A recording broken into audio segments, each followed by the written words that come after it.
Tu vas te marier. Tu vas enfanter. Tu vas travailler. Tu seras chef de plusieurs entreprises. Tu seras un grand homme. Tu seras une grande dame. Tu vas voyager, faire le tour du monde. Dis Amen. N'est-ce pas les prophéties qui t'ont été faites? Tu seras la tête et non la queue. Mais est-ce que lorsqu'on te faisait ces prophéties, est-ce qu'on t'a donné la date à laquelle ces prophéties allaient s'accomplir? Est-ce qu'on t'a expliqué comment ces prophéties allaient s'accomplir? J'ai entendu un serviteur qui disait, un jour, un jeune serviteur, un jeune, je me demande même s'il a 20 ans. Il disait que dans le rêve de Joseph, il n'y avait pas la maison de Potiphar.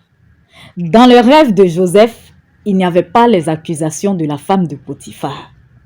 Dans le rêve de Joseph, Dieu lui avait montré qu'il serait grand, qu'il serait premier ministre. Mais Dieu ne lui a pas dit où. Et Dieu ne lui a pas dit comment ça allait se passer. Dieu allait à la fin, à la finalité, ce qu'il allait devenir. C'est ce que Dieu lui a montré. Donc quand ses propres frères l'ont vendu comme esclave, il a dit, mais attends, qu'est-ce que c'est? L'homme devant qui ceux-là ils doivent se prosterner, le grand homme, c'est celui qu'ils sont en train de vendre comme esclave. Il s'est dit, non, sans doute, Dieu va venir me délivrer en route. Quand il est arrivé en Égypte et que la femme de Potiphar l'a accusé qu'il allait injustement en prison, il a dit, mais attends, mais cette histoire-là devient sérieuse. Hein? Mais il s'est toujours accroché à Dieu. Et quand il est allé maintenant être premier ministre, il est allé sur le trône, il a dit,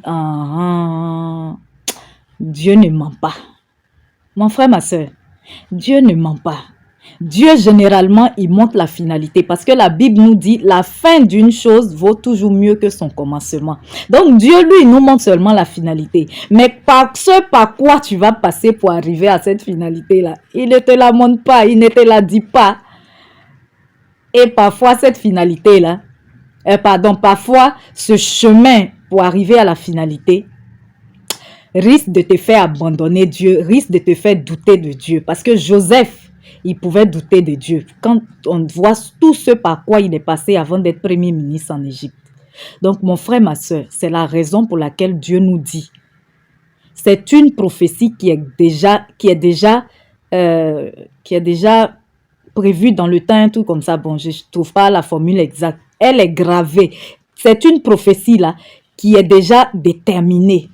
Et que même si elle tarde, attends-la parce qu'elle va s'accomplir certainement. Donc, mon frère, ma soeur, si on t'a fait la prophétie, peu importe les situations par lesquelles tu vas passer, même si tu passes par des chemins tortueux, des chemins difficiles, même si cela dure, Dieu ne t'a pas donné la date à laquelle la prophétie allait s'accomplir. Il t'a tout simplement montré ce que tu allais devenir.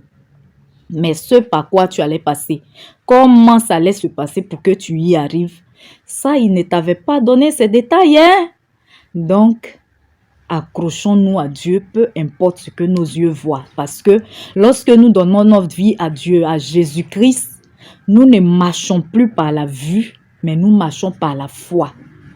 C'est-à-dire que tu vois que la situation est difficile, mais ton cœur, ton esprit, ça te dit, ton intérieur te dit, Dieu m'a dit. Et si Dieu m'a dit, parce qu'il n'est pas un homme pour mentir, parce qu'il n'est pas le fils d'un homme pour se repentir, forcément ça va arriver.